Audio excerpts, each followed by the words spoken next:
These are the 5 reasons why porn stars lost $10 million.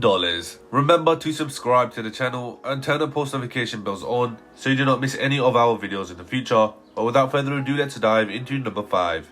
Now, most of our points on this list are big losses in terms of cars. Now, coming up first, we have the 1966 Imperial Crown Convertible. If you ask most people under a certain age these days what cars Imperial has made, they look at you blankly. The Imperial Crown was originally the name of a Chrysler model, but it became its own brand in 1955. This stunning car was a huge success.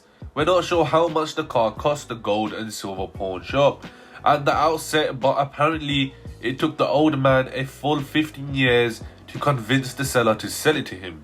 That's already a loss since it went to the old man and not the shop. But then there was $10,000 in damages done to the car after its engine went kaput one day, which puts the shop in the hole even more. Next up, we have the 2014 Ford Mustang Hertz Penske GT. One of the most expensive car purchases on Pawn Stars came from the limited edition 2014 Ford Mustang Hertz Penske GT, of which only 150 were ever made in the world. It came when Hertz Rent a Racer program, which was a partnership with Roger Penske. This was also one of the first 10 built with a 6-speed manual transmission and had never been rented before, so it was in pristine condition. The seller asked for $85,000, however got $60,000 for it, which it turned out was too much, even though Rick's car expert valued the car at $75,000. Despite its rarity, Rick had problems selling it for a long run, and many fans believed he overspent on this one. Next up, we have the big loss 1987 Jaguar XJ6 Series 2. At first glance, this seems like a terrific buy for the Pawn Stars crew. The 1987 Jaguar XJ6 is a pretty good looking car in the classic Jaguar sense.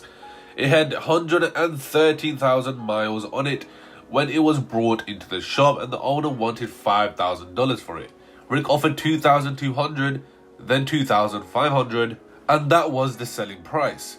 Good work. Then he brought it to Danny Coca of Counts Customs and threw another $3,500 into for new chrome wheels, a fix-up, and a new 2-colored paint job with a pinstripe on the hood.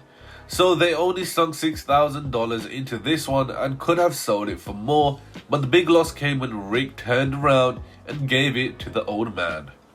Next up, we have the 1932 Ford Model B Roadster. Rick found this classic icon with his son, Corey.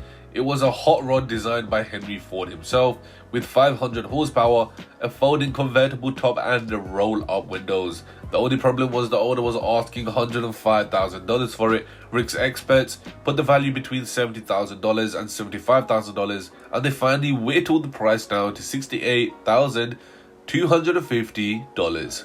Now lastly, we have the 1968 Ford Mustang GT. There's no doubt that the Pawn Stars team has it in for Mustangs. They tend to buy them all the time, especially older models, because they are popular, legendary, and usually fetch a good price. But that was not the case for this 1968 Mustang GT. It was ugly and rusty when it came in, and Danny Coca estimated its current worth between $12,000 and $15,000. Now guys, if you learned something new about this video, make sure you comment it down below in the comment section. And if there's any other big losses that the Pawn Stars has made, then make sure you comment down below in the comment section as well. Without further ado, I'm out.